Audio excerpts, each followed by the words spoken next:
ये कहानी है जंगल के पास बसे एक छोटे से गांव सुंदरपुर की। एक बार की बात है, सुंदरपुर में आया एक अजनबी। बहुत शानदार, किसी राजा की तरह दिखने वाला, और वो साथ उपहार में लाया अनोखे फूल और तरह तरह के फल।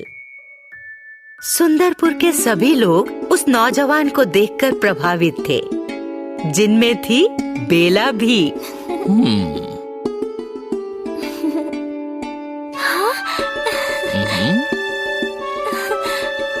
कौन हो तुम नौजवान? हमारा नाम अभिषेक है। तुम कहाँ के रहने वाले हो बेटा? हम जंगल के उस पार लखनपुर गांव में रहते हैं काका। आप सबके लिए छोटी सी भेंट ले आए हैं, ये लीजिए।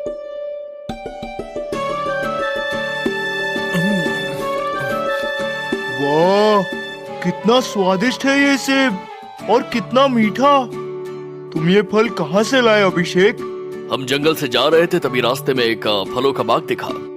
हमने उस बाग के फल चखे, बहुत मीठे फल थे वहाँ के। हमने सुंदरपुर गांव का नाम बहुत सुना था, तो सोचा कि आज आके आप सबसे मिल लें और ये मीठे मीठे फल भेंट के तौर पर साथ ले चले। तुम बहुत ही भले और अच्छे आदमी हो अभिषेक। आज तो तुमने हमारे गांव में फलों का उत्सव कर दिया। तुम्हारा सुंदरपुर में बहुत बहुत स्वागत है। शुक्रिया, आप सब बहुत अच्छे हैं। अच्छा, हम फिर आएंगे। अब तो आना जाना लगा ही रहेगा। नमस्कार।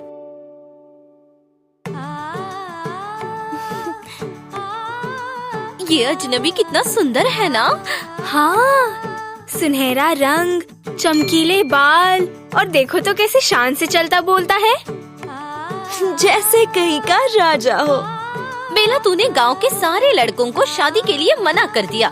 इसी से शादी कर ले, इससे अच्छा लड़का दूर दूर तक नहीं मिलेगा।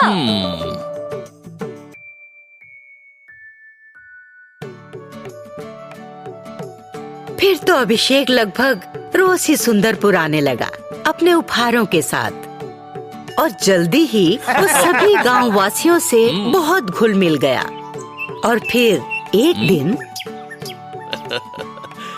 हमें तो सुंदरपुर और आप सबसे प्यार सा हो गया है। हम चाहते हैं कि इसी गांव में बस जाए।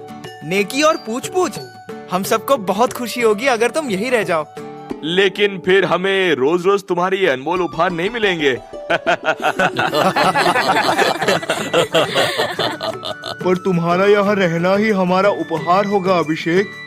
और हम जानते हैं कि तुम्हारा ध्यान किसी खास गांववासी की तरफ है। कहीं उसी की वजह से तो तुम यहाँ नहीं रहना चाहते? हाँ?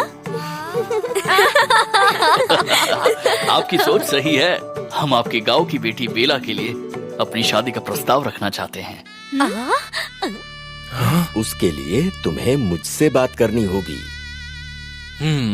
मैं हूँ सुखीलाल, बेला का बापू। तुम बेला के लिए अपना रिश्ता लेकर आए, उसके लिए धन्यवाद अभिषेक। पर तुम अपने रिश्ते के लिए खुद क्यों आए? तुम्हारे माता पिता क्यों नहीं आए? हम बहुत छोटे थे तभी वो गुजर गए। हमारा इस दुनिया में कोई नहीं है।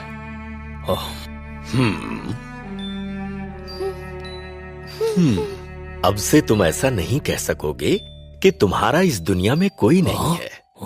मेरी बेटी बेला तुमसे शादी करने के लिए तैयार है। आज से तुम मुझे बापू कहो, ठीक है?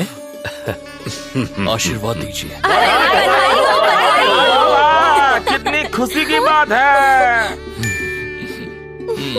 हम आप जैसे भले लोगों का हमेशा आभारी रहेंगे। आपने हमें अपने बेटे जैसा समझा। आप सबका स्नेह देखकर आज हम भी एक वचन देते हैं कि विवाह के बाद हम अपना पूरा जीवन इसी गांव में बिताएंगे। अरे वाह, इस तरह मेरी बेटी भी मुझसे दूर नहीं जाएगी। ऐसा करो, कुछ दिन तुम हमारे मेहमान बनकर रहो अभिषेक। फिर शादी के बाद सुंदरपुर में ही तुम और बेला अपना नया घर बसा लेना। धन्यवाद बापू। हमें कुछ सामान भी लाना है अपने गांव से, तो हम आते जाते रहेंगे, ठीक है? और इस तरह अभिषेक और बेला की शादी तय हो गई।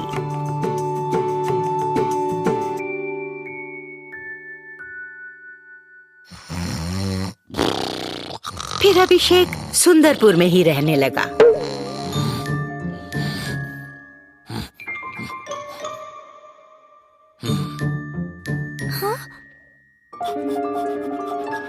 पर हर दूसरी रात वो जंगल की ओर चला जाता और सुबह सुबह गांव वालों के लिए रसीले फलों और सुंदर फूलों का उपहार ले आता। सभी गांव वाले अभिषेक से बहुत खुश थे, लेकिन एक इंसान को अभिषेक पर शक हो चला था। ये अभिषेक रात को कहाँ चला जाता है और सुबह सुबह वापस भी लौट आता है फूलों और फलों के उपहार के साथ। रातों रात ये फल फूल इकट्ठा करता कैसे है और क्यों? ये पता लगाना ही पड़ेगा, वरना जीवन भर पछताना पड़ेगा। तो बेला अभिषेक के पीछे पीछे चल पड़ी। अभिषेक तेजी से जंगल में जा रहा था।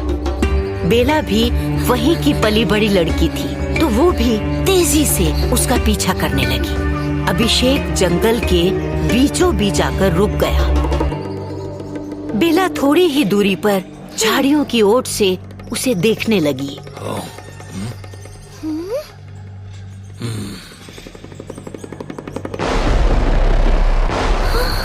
हम नहीं खाते घास फूस, नहीं खाते आम और बेर। हम हैं इस जंगल के राजा, हम हैं बब्बर शेर।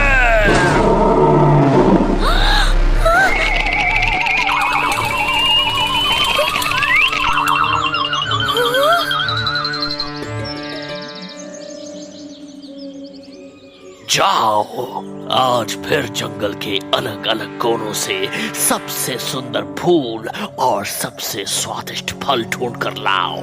मीठे आम लाओ, खट्टे मीठे अंगूर लाओ, सबसे बड़े पेड़ के सेब लाओ, गोल मटोल बेर और ताजा शहद लाओ। जाओ, जल्दी जाओ।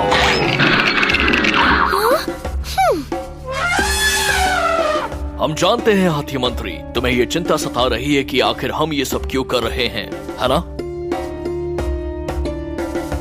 हम ऐसा इसलिए कर रहे हैं ताकि गांव के लोगों को हम पर भरोसा हो जाए, उन्हें हमारे उपहारों की आदत हो जाए और वो भी जंगल के इन सब पशु पक्षियों की तरह हमारे गुलाम बन जाए।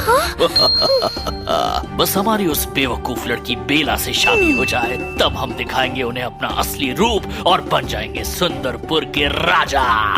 उसके बाद वो तंदुरुस्त गांववासी होंगे हमारा भोजन।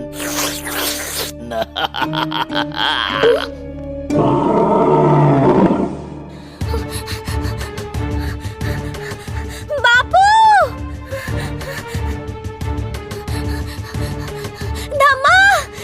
पहलवान काका! अरे क्या हुआ बेला, इतनी घबराई क्यों हो? क्या बात है? बापू, वो अभिषेक, मतलब अभिषेक शेर है। सच्ची का शेर। वो हमें बेवकूफ बना रहा है। वो हम सबको एक एक करके खाने की फिराक में है। मैंने अपनी आंखों से देखा। क्या? हमें कुछ करना होगा बापू, मैं उससे शादी नहीं कर सकती। ये सब क्या कह रही हो बेला बेटी? बेला बेटा, जरूर तुमने कोई बुरा सपना देखा होगा। नहीं बापू, मैं तुम्हारे सर की कसम खाकर कहती हूँ, मैं जो भी कह रही हूँ वो सब सच है। और फिर बेला ने उन्हें पूरी घटना सच सच बता दी। आओ मेरे साथ। चलो चलो।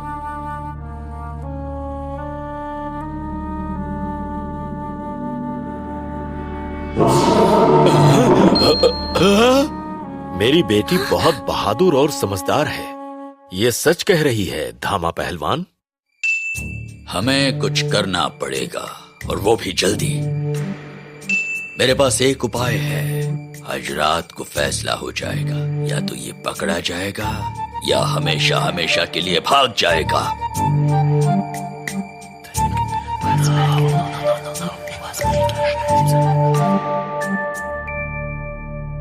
अच्छा बेटा अभिषेक, आज की रात हम अपनी भांजी की शादी में ही बिताएंगे। कल सुबह विदाई के बाद वापस आ जाएंगे। तुम आराम से यहाँ रहो, ठीक है?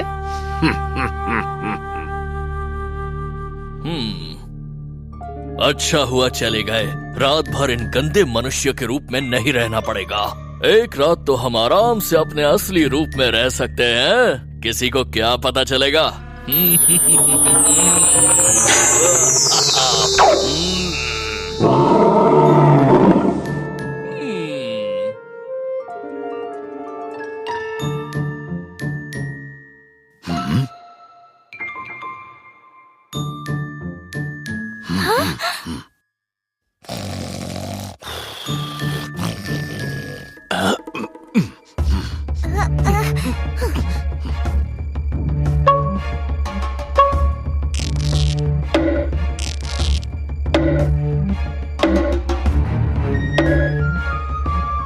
तैयार। एक, दो, तीन। और शेर के बच्चे बाहर निकल। ये कौन बोला? बाहर निकल।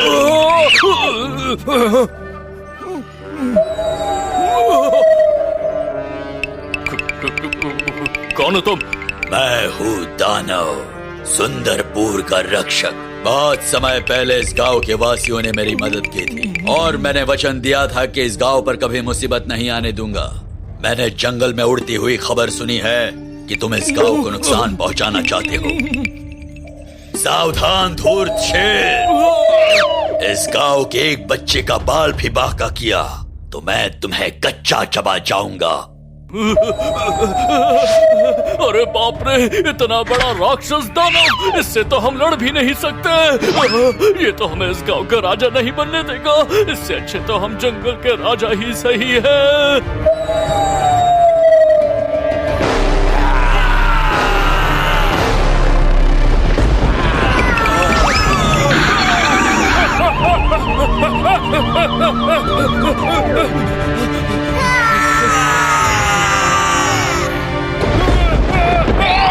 कभी भूल कर भी इस गांव की ओर मत देखना, वरना। धूर्त शेर दुम दबाकर और जान बचाकर भाग निकला।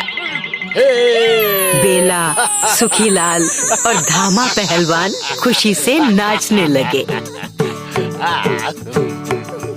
बेटी, तुम्हारी हिम्मत और सूझबूझ ने सारे गांव वालों को बचा लिया। मुझे तुम पर गर्व है।